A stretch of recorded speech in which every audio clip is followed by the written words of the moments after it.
അങ്ങനെ പഞ്ചായത്ത് തെരഞ്ഞെടുപ്പ്, തദ്ദേശ സ്വയംഭരണ തെരഞ്ഞെടുപ്പ് വരുന്നതിൻ്റെ പശ്ചാത്തലത്തിൽ CPM രംഗത്തിറങ്ങി. 26, 27, 28 തീയതികളിൽ ഏരിയ സമ്മേളനങ്ങൾ വിളിക്കാൻ പറഞ്ഞിരിക്കുകയാണ്. എല്ലാ ഏരിയ സമ്മേളനങ്ങൾ വിളിക്കുക. ഏരിയ തലത്തിലുള്ള സമ്മേളനമല്ല, ഏരിയ തല കൺവെൻഷനുകൾ. ഏരിയ തലത്തിലുള്ള എന്ന് പറയുമ്പോൾ ഏരിയ തലത്തിൽ വിളിക്കുമ്പോൾ പാർട്ടി താഴേക്കുള്ള പഞ്ചായത്തിലെയും ഗ്രൂപ്പിലെയും ബ്രാഞ്ചിലെയും ഒക്കെ അംഗങ്ങൾ, കാൻഡിഡേറ്റ് അംഗങ്ങൾ, ഗ്രൂപ്പ് അംഗങ്ങൾ, പിന്നെ പാർട്ടി അംഗങ്ങൾ, പിന്നെ അത് കഴിഞ്ഞ് നേതാക്കൾ, ഒരു വലിയ സദസ്സ് വരും. അങ്ങനെ എല്ലാ ഏരിയ കമ്മിറ്റിയും 3 ദിവസം കൊണ്ട് വിളിച്ചു കൂട്ടാൻ പറഞ്ഞിരിക്കുകയാണ് കേരളത്തിൽ. അത് കഴിഞ്ഞാൽ ഗൃഹസന്ദർശന പരിപാടി വെക്കുകയാണ്. അത് കഴിഞ്ഞാൽ 10,000 പേരെ സജ്ജമാക്കണമെങ്കിൽ അപ്പോൾ സജ്ജമായി കഴിഞ്ഞു. ആര്? നമ്മുടെ CPM സജ്ജമായി കഴിഞ്ഞു. അപ്പോൾ മുഖ്യമന്ത്രി അടക്കമുള്ളവർ താഴോട്ട് പോവുകയാണ്. ഇതാണ് നടക്കാൻ പോകുന്നത്. വിശദീകരണം എന്താണ് നമ്മൾ ഓരോ കാര്യത്തിൽ സംഭവിച്ചിരിക്കുന്നത്? ബിന്ദുവിൻ്റെ മരണത്തിൽ കോട്ടയത്ത് എന്ത് സംഭവിച്ചു?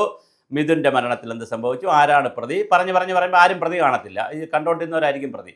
അപ്പോൾ ആരാണ് കാര്യങ്ങൾ എല്ലാം മനസ്സിലാക്കി സർക്കാരിനെതിരെയുള്ള ഇമേജിന് എന്തെങ്കിലും കോട്ടമുണ്ടെങ്കിൽ അതിനെല്ലാം മാറ്റിയെടുക്കുന്ന, ഉരുട്ടിയെടുക്കുന്ന സമ്മേളന കാര്യങ്ങൾ ചർച്ച ചെയ്ത് കൊണ്ടുപോകും. പഴയ കാലത്ത് അങ്ങനെയല്ല. സമ്മേളനത്തിലൊക്കെ പോയി കഴിഞ്ഞാൽ ആഗോള തലത്തിലുള്ള കാര്യങ്ങൾ ചർച്ച ചെയ്യും, ലോകത്ത് നടക്കുന്ന മാറ്റങ്ങൾ ചർച്ച ചെയ്യും. ലോകത്തെ ഏതൊക്കെ രാജ്യങ്ങളിൽ മാർക്സിസം വന്നു, മാർക്സിസ്റ്റ് പാർട്ടി വന്നു, എവിടെയൊക്കെ വീഴ്ച വന്നു, അത് കഴിഞ്ഞാൽ ദേശീയ തലത്തിൽ എന്തൊക്കെ സംഭവിച്ചു, ദേശീയ രാഷ്ട്രീയം എന്താണ്, അത് കഴിഞ്ഞാൽ പ്രാദേശിക രാഷ്ട്രീയം എന്താണ്, അത് കഴിഞ്ഞാൽ ലോക്കൽ ഇങ്ങനെയാണ് പഴയ കാലത്തെ റിപ്പോർട്ടിങ്ങിൽ. ഇപ്പം അതൊന്നുമില്ല. നേരിട്ട് വരിക, പിണറായി വിജയനെ കുറച്ച് സ്തുതി അങ്ങ് പാടുക, അദ്ദേഹത്തിന് കാരണഭൂതനാണ്, ക്യാപ്റ്റനാണ്, അങ്ങനെയാണ് ഇങ്ങനെയാണ്, പിന്നെ കപ്പിത്താനാണ്, പിന്നെ നമ്പർ 1 ആണ്, ലെജൻഡാണെന്നൊക്കെ പറഞ്ഞ് അദ്ദേഹത്തിന് കുറേ സ്തുതി പാടുക. പിന്നെ നമുക്ക് പ്രതിപക്ഷത്തെ കുറേ തെറി പറയുക, BJP വർഗീയ എന്നൊക്കെ പറഞ്ഞ് BJP കുറേ തെറി പറയുക, പറ്റുമെങ്കിൽ വെള്ളാപ്പള്ളിയെ കുറേ തെറി പറയുക. അങ്ങനെ പറഞ്ഞ് നമ്മൾ മാർക്സിസം കമ്മ്യൂണിസം ഒക്കെ ഇങ്ങനെ അങ്ങ് തെളിയും. എന്നാലും അവർ എന്ത് ചെയ്യുന്നു? ഇതാണ് നമ്മൾ നടക്കുന്നത് ഇപ്പോൾ സ്വാഭാവികമായിട്ട്. എന്നാലും അവർ എന്ത് ചെയ്യുന്നുണ്ട്?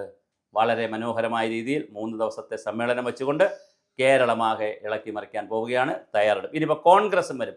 BJP ആൾറെഡി റെഡി ആയിട്ടുണ്ട്. BJP സജ്ജമായി. അവർ ആഗസ്റ്റ് മാസം 15-ാം തീയതി സ്വാഭിമാന റാലിയും ഒരുപാട് പരിപാടികളുമായിട്ട് എല്ലാ പഞ്ചായത്തുകളും വികസന രേഖ, വികസന കുറ്റപത്രം, പിന്നെ അങ്ങനെ ഒരുപാട് കാര്യങ്ങളായിട്ട് BJP ഇറങ്ങിയിട്ടുണ്ട്. അപ്പോൾ എല്ലാവരും സെക്രട്ടേറിയറ്റിൽ നിന്നും മന്ത്രിമാരും അതുപോലെ തന്നെ AKG സെൻറ്ററിൽ നിന്നും മരാർജി ഭവനിൽ നിന്നും ഇന്ദിരാ ഭവനിൽ നിന്നുമൊക്കെ എല്ലാവരും ഇറങ്ങിയിട്ടുണ്ട്.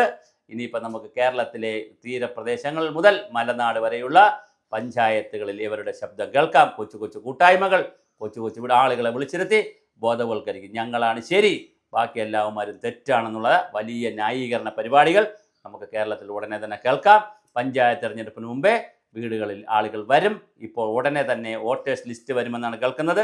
പഞ്ചായത്ത് തെരഞ്ഞെടുപ്പിൻ്റെ, തദ്ദേശ തെരഞ്ഞെടുപ്പിൻ്റെ ലിസ്റ്റ് നല്ല എല്ലാ ആക്ഷേപം കേൾക്കുക. ഉടനെ അത് പബ്ലിഷ് ചെയ്യും. അത് ഫൈനലൈസ് ചെയ്ത് കഴിഞ്ഞാൽ പിന്നെ ഏത് നിമിഷവും തെരഞ്ഞെടുപ്പ് നടക്കാം. തീർച്ചയായിട്ടും നമ്മുടെ നാട്ടിൽ ഒരു തെരഞ്ഞെടുപ്പിൻ്റെ ആരവം വരുന്നു. 26 മെയ്യിൽ വേറെ തെരഞ്ഞെടുപ്പിന് വരും. എന്നാൽ പോലും ഇപ്പോൾ അസംബ്ലി തെരഞ്ഞെടുപ്പ് വരും. എന്നാലും ഇപ്പോൾ തെരഞ്ഞെടുപ്പിൻ്റെ ആരവമാണ്. അതിലെല്ലാ പാർട്ടികളും ഒരുങ്ങി. BJP ആദ്യമേ പോയി, CPM രണ്ടാമത് പോകാൻ പോകുന്നു. മൂന്നാമതായി കോൺഗ്രസ് ഒരുങ്ങി വരുന്നുണ്ട്.